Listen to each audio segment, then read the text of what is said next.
AI bubble 2026లో bust కానుందా? అసలు ఏఐలో బబుల్ ఉందా? అసలు బిగ్ టెక్ కంపెనీస్ పరిస్థితి ఏంటి? హైపా డొల్లతనమా అనేది చూస్తే మొన్న మేలో అమెరికాలో 80,000 జాబ్స్ ఎస్టిమేట్ చేస్తే 170,000 జాబ్స్ వచ్చాయి, ఉద్యోగాలు పెరిగాయి.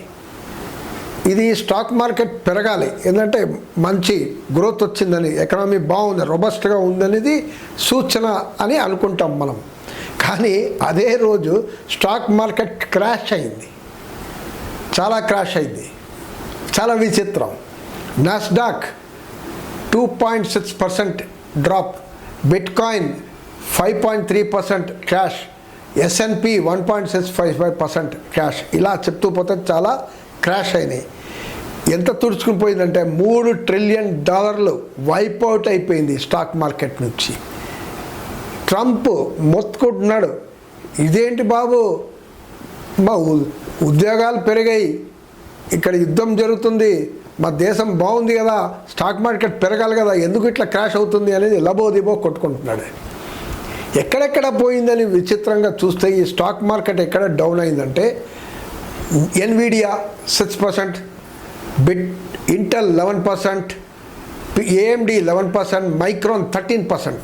అంటే ఇవన్నీ ఏఏ స్టాక్స్ని డంప్ చేసేస్తున్నారు జనాలు. మరి ఈ స్టాక్ మార్కెట్లో డంప్ చేసి గోల్డ్ సిల్వర్లో పెడుతున్నారంటే లేదు, గోల్డ్ సిల్వర్ స్టాక్స్ కూడా పడిపోయాయి. అంటే మొత్తం స్టాక్ మార్కెట్ పైన నమ్మకం కొంచెం సన్నగిల్లిందనేది క్లియర్గా తెలుస్తుంది.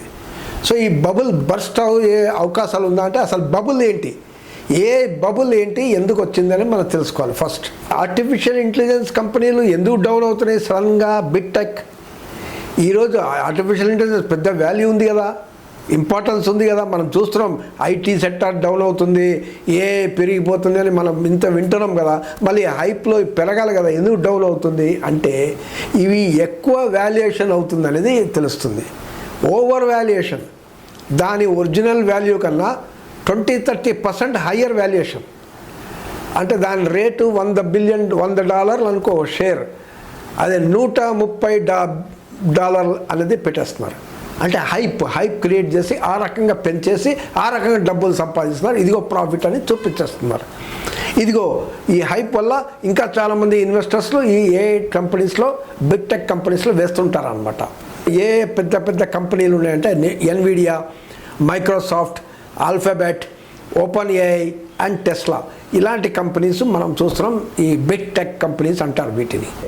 శామ్ ఆల్ట్మ్యాన్ ఎవరైతే ఓపెన్ ఏఐ, ఈ చాట్ జీపీటీ ఫౌండర్, ఆ కంపెనీ యొక్క ఫౌండర్, ఆయన అంటాడు ఏఐ ఈజ్ ఎ బబుల్ అన్నాడు ఆయనే. ఇప్పుడు ఈ కంపెనీలంతా, నేను చెప్పిన బిగ్ టెక్ కంపెనీలంతా ట్రంప్ ఎన్నికల ప్రచారానికి డొనేషన్లు భారీగా ఎన్నో $1 బిలియన్ పైసలు ఇచ్చినాయి. అంటే they wanted something in return. అందుకే ఈ శామ్ ఆల్ట్మ్యాన్ ఏం చెప్పాడంటే, ఒకసారి ట్రంప్ని కలిసి, ఇదిగో మేమైతే పెడుతున్నాం, ఇన్వెస్ట్మెంట్ చేస్తున్నాం, ఏఐని డెవలప్ చేయడానికి ప్రయత్నం చేస్తున్నాం, కానీ మాకు ఈ బబుల్ ఉంది, ఎప్పుడైనా మాకు ఇదైతే నువ్వే ఆపద్ బాంధువులాగా మమ్మల్ని కాపాడాలి బాబోయ్ అన్నాడు ఆయన. ఆయన క్లియర్గా టీవీ ఇంటర్వ్యూలోనే అన్నాడు, ఒక టీవీ ఇంటర్వ్యూలో క్లియర్గా ఉంది. సో వీళ్ళు ఈ బిగ్ టెక్ కంపెనీస్ ఏం చేస్తున్నారు, ఇన్వెస్ట్మెంట్ వాళ్ళ కంపెనీలోనే కాదు, వీళ్ళు ఒక్కరు కంపెనీలో ఇన్వెస్ట్ చేస్తున్నారు. ఇప్పుడు ఎన్విడియా ఉంది, $100 బిలియన్ ఓపెన్ ఏఐలో ఇన్వెస్ట్ చేస్తుంది. మైక్రోసాఫ్ట్ ఉంది, ఓపెన్ ఏఐలో పెట్టింది. మైక్రోసాఫ్ట్ ఉంది, ఒరాకిల్లో పెట్టింది. అంటే వీళ్ళు వేరే కంపెనీలో రొటేషన్ చేసి అలా సర్క్యులర్ మూవ్మెంట్ లాగా చేస్తున్నారు. వీళ్ళు ఈ మ్యూజికల్ చైర్ లాగా ఆ రకంగా చేసుకుంటున్నారు. అంటే ఇన్వెస్ట్మెంట్స్ బాగా జరుగుతుంది అనేది జనాల్ని ఫూల్ చేయటానికి. ఇన్వెస్ట్మెంట్ బాగా జరుగుతుంది, మీరు పెట్టండి, ఇదిగో మేము పెంచుతున్నాం షేర్లని, మీరు ఇక్కడ ఇన్వెస్ట్ చేయండి అని చెప్పడానికి. మనకు క్లియర్గా చెప్పాలంటే వారన్ బఫెట్ అని ఉన్నాడు, మా అందరికీ తెలుసు. ఆయన పెద్ద స్టాక్ ఇన్వెస్టర్ అమెరికాలో, బాగా బిలియనర్ ఆయన. కానీ ఏ స్టాక్లో పెడతాడు, ఏ స్టాక్లో ఎందుకు పెట్టట్లేదు ఆయన ఇంటర్వ్యూ చేశారు. ఎందుకు పెట్టలేదంటే ఇవన్నీ బబుల్ కంపెనీస్ ఇలా హైప్ చేసి క్రియేట్ చేసి చేస్తారు. ఆయన క్లియర్గా అన్నాడు, ఇలాంటి దాంట్లో పెట్టాం, ఇది ఎప్పుడో బర్స్ట్ అయిపోతుంది, నాశనం అయిపోతుంది అన్నాడు ఆయన.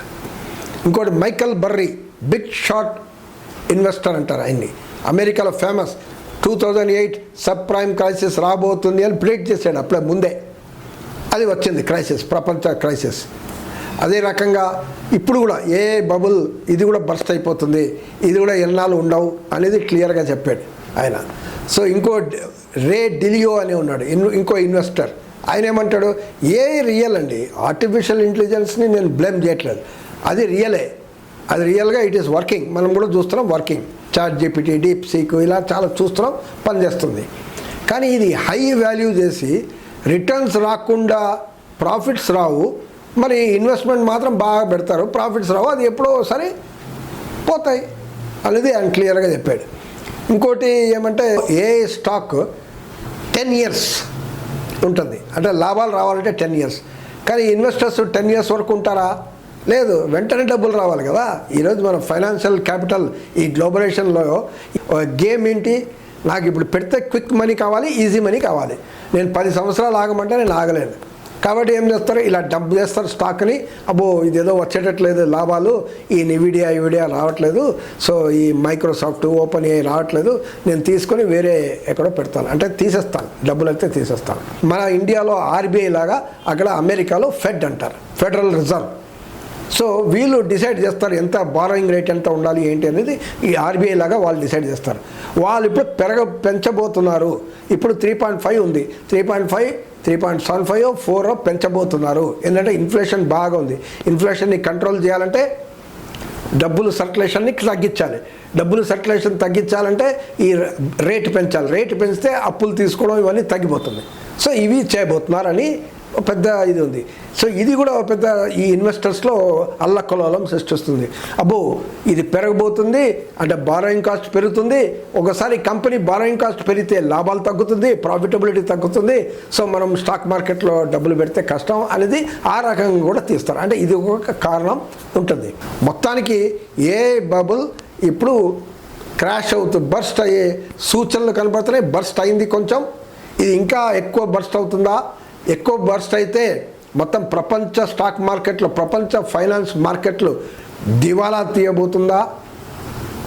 ప్రపంచ పరిస్థితి, దేశాల ఒక పరిస్థితి ఏమవుతుంది అని మనం వేచి చూడాల్సిన పరిస్థితి.